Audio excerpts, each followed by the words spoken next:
السلام عليكم ورحمة الله تعالى وبركاته وان سلام دمان أصحابتي دميل كستو دافع دوني سكجوكتان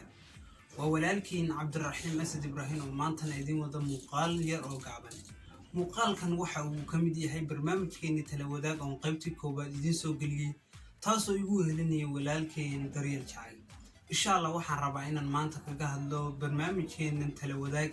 وحا إن شاء الله ستوس أي لصو حجيري أنا قوكو جيرا إن سميت مقال عن سوق برنامج كتلوداك ولالك من دول علىها كحلن كنال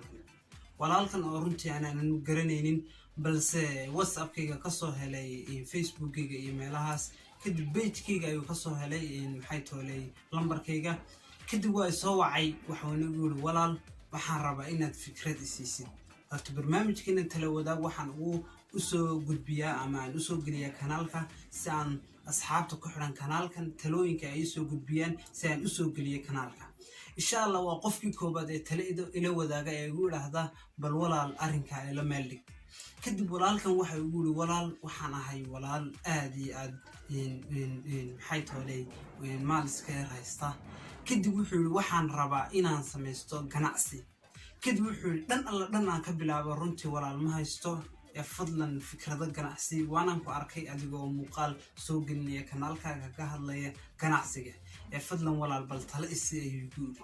أدي هذا يا هنتي إن وجود شباب عليه سوى عنا ونوجود شباب ولالك إنسان أركي يا هنتي وقوقن عي مركز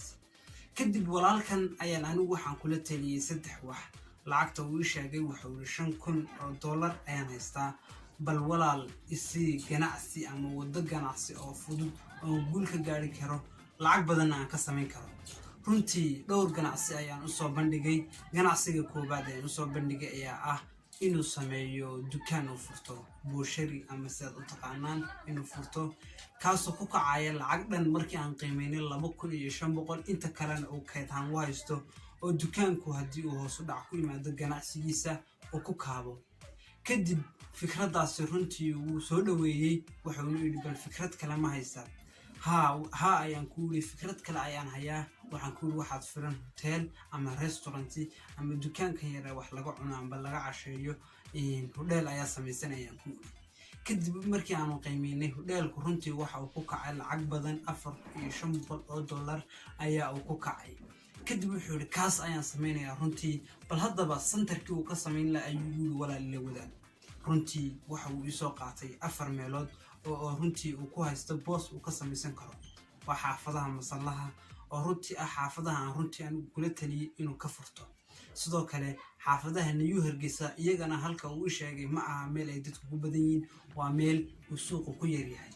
meesha saddexaad ee uu la wadaagnay waxa weeye xaafadahan xaafadaha la yiraahdo oo ugu weey xaafadahaas iyagana ka waran iyagana waxaan ku yiri iska daa walaal ganacsiga wax halka kuma soconayo xaafadaha ugu dambeeyay ee uu la wadaagay waa xaafadaha xera awr iyo afartan boos ayaan haystaa bal booskee ayaan ganacsiga ka bilaabaa amba halkee ayaa ku habboon runtii aan waxaan kula taliyay masallaha meesha uu sheegana waa meel aad iyo aad istaraatiiji ah kuna wanaagsan ganacsiga